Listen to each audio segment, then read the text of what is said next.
What up, though? Welcome to Gangsta's Paradise Podcast. It's where I kick cautionary street tales. I'm not here to encourage folks to join gangs, cliques, mobs, or crews, but this is a fair warning if you choose to cross that line.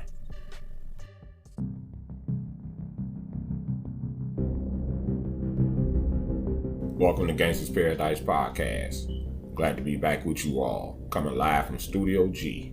I want to start this podcast off with saying rest in peace to Grammy Award-winning rapper Coolio, who coined the term Gangsta's Paradise. When I started the podcast, I didn't have a title, and I just happened to watch his video, Gangsta's Paradise, and I say that's the perfect title, though I spell it a little different. So salute to Coolio, who coined the term Gangsta's Paradise. Salute to Columbus, Ohio. I see y'all out there. Keep representing y'all hoods in the comment section. I appreciate it.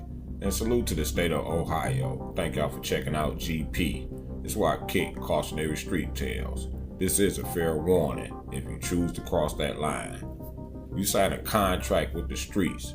That's a contract that can never be fulfilled.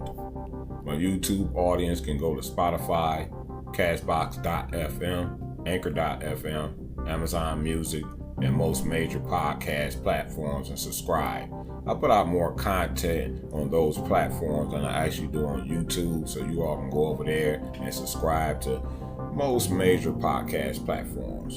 And if it's your first time coming to the platform, you all can go over to YouTube and subscribe there at Gangsta's Paradise TV1. I put out a lot of content over there too, but it's more visual. You have to look for the GP logo. If you don't see the GP logo, then you're on the wrong channel. When you get over there, smash that like button and share some of the videos. I appreciate it. It really helps out the channel and it helps out this podcast. I'm currently working on the Gangsta's Paradise online store. That's where people can shop and get GP collections. I got my What Up Though t-shirts and hats coming soon, so be looking for that. It's coming real soon, working on it as we speak. And I'm on a mission to get to 10,000 subscribers on the YouTube channel. So just putting in a lot of work over here with the GP brand. Okay, that's that on that. Let's get to it. Taking it back to the Family Cartels miniseries. When I started the miniseries, my goal was to reach 10 episodes. And we're at number 9 with the Falcon brothers, Willie and Tabby and friend Sal McLuda. They were at the top of the food chain during the Miami drug wars during the 80s. The Dayland Mall shootout in 1979 set the stage. The city morgue was getting overrun by bodies. Traffickers would meet around Coconut Grove. Cartels like the Medellin Cartel and big-time traffickers like Rafael, Cardona, Salazar, Mickey Monday, John Roberts, Griseldo Blanco, and Max Romelstein brought in loads of drugs from Colombia, making Miami the cocaine capital of the world, dubbing the era as Cocaine Cowboys. The Miami drug war was all about law enforcement, lawyers, journalists, smugglers, kingpins, and assassins. It was going down in Miami. If you look at the Scarface movie, I guess it tried to depict what was going on in Miami at that time, and I believe that movie came out around 1982. So it was early on in the 80s, and that was before crack had hit. And I would imagine that business amped up even more in Miami when crack hit. Crack was out at that time, but it wasn't overly popular. It still was like a rich person type of high, or people with money was able to afford rock cocaine. Like it wasn't filtered out during the hood during that time. So when you look at the movie Scarface, which was an influential movie in the drug trade, but people don't blame that movie for its influence, but people early on, they wanted to be the next Scarface. You know, it's like this Cuban guy who came to America with this rebel type of mentality and just basically almost took over the game, you know. So, but if you look at that movie, it pretty much depicts what was going on in Miami early on. It was going down. The Falcon brothers, Los Muchachos, Cubans, came over on a banana boat and became billionaires. They were known to be notorious traffickers or kingpins, but they were not as violent as Griselda. And for the most part, they try to stay off the radar of the law enforcement, even though they live this lavish lifestyle. Miami, the city that's built by brick, by cocaine brick. Corbin and Spellman presented a thesis that Miami was the only successful case study of Ronald Reagan's trickle-down economics because the benefits from a drug trade bringing in upwards of $7 billion made it easy to every facet of the community. And that's why I say they probably, the drug trade, this thing they say this war against drugs, they put a lot of resources into that, but it's too much money from the drug trade that goes into Wall Street. There's a lot of drug money gets spent on these products and houses and cars and jewelry and clothes, and it's just too much money getting spent on that. So it's a considerable amount of money from the drug trade that ends up on Wall Street. Not to mention many people on Wall Street use these drugs. So if you had a grocery store, if you were a jeweler, in real estate, sold wine, or had restaurants or a nightclub, you were touched by those narco dollars. Willie, Tabby, and Sal were all Cuban. The Mariel boat lift was a mass immigration of Cubans who traveled from Cuba's Mariel Harbor to the United States in 1980, while the exodus was triggered by a sharp downturn in the Cuban economy. It followed on the heels of generations of Cubans who had immigrated to the United States in preceding decades. And that's pretty much how they depicted the scene in Scarface. That was like the beginning of the movie. They exiled from Cuba and they made their way over to America, and they was thrown in these camps, like refugee camps. And I can imagine a lot of Mexican people that are coming over here, they put in these type of camps. It's a major problem with that border down in the South. It's a major problem, at least for this country. I don't know how the Mexican government looks at that, but I would imagine after 10,000 Cubans tried to gain asylum by taking refuge on the grounds of the Peruvian embassy, the Cuban government announced that anyone wanted to leave could go. The ensuing mass migration was organized by Cuban Americans. With the agreement of Cuban President Fidel Castro, the arrival of refugees in the United States created political problems for U.S. President Jimmy Carter. The Carter administration struggled to develop consistent responses to the immigrants, and many of those refugees have been released from jails and mental health facilities in Cuba. The Mariel boat lift was ended in a mutual agreement between the two governments in late October 1980. By then, as many as 125,000 Cubans had reached Florida. The war going down there in Miami seemed to be against two top people that was at the top of the food chain as well.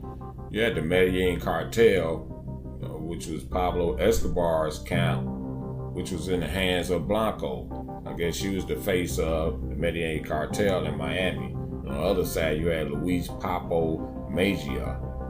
Those two had a vicious war going on. They say Blanco killed about 200 people down there during her reign.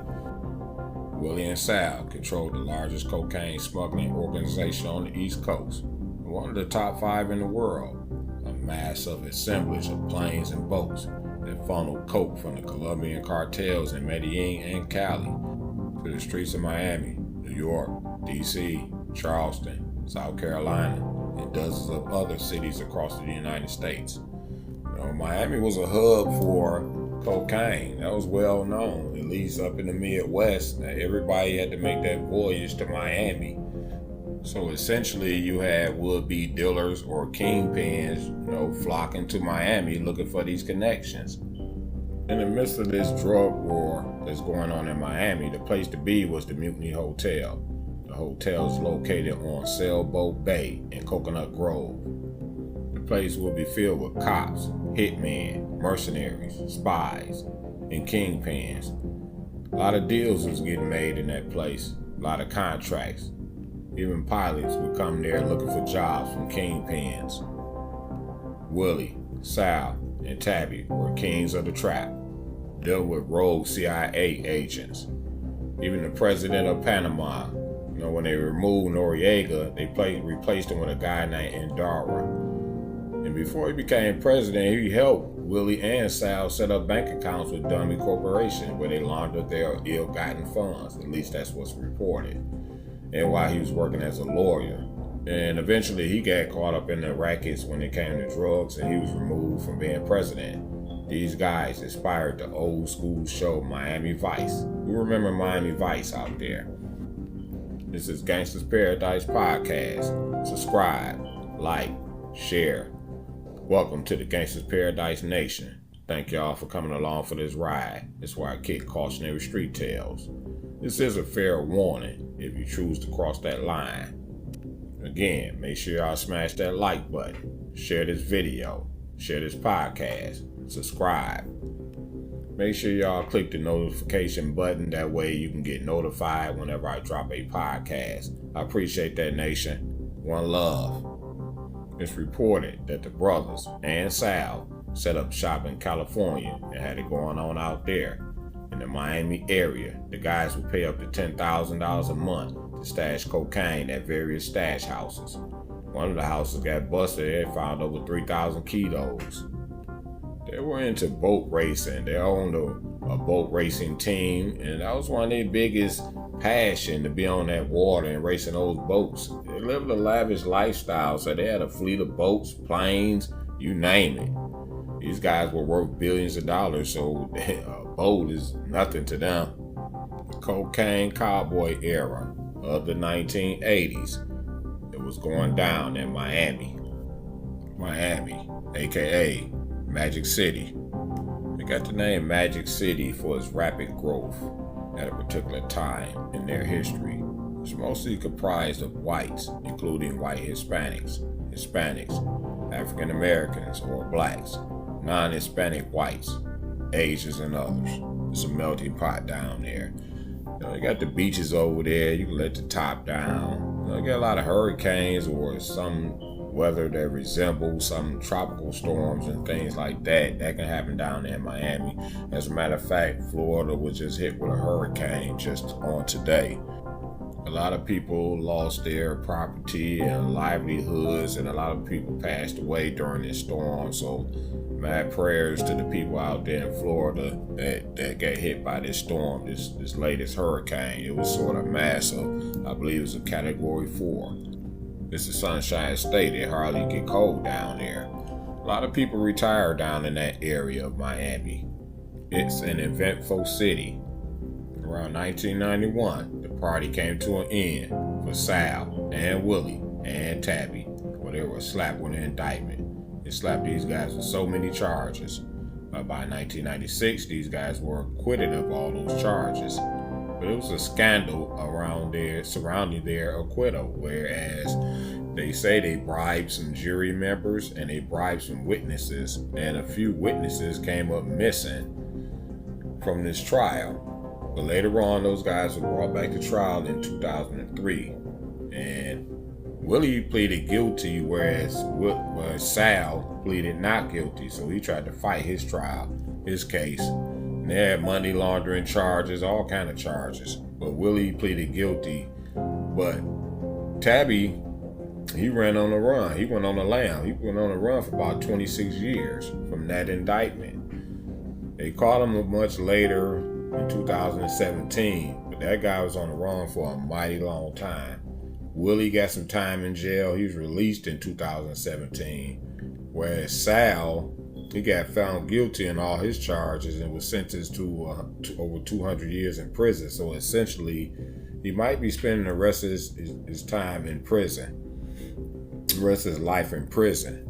But as of now, Willie, they say, it's reported that Willie is out, and Tabby, I believe they sentenced him to 10 years in prison. So he was caught at the age of 55.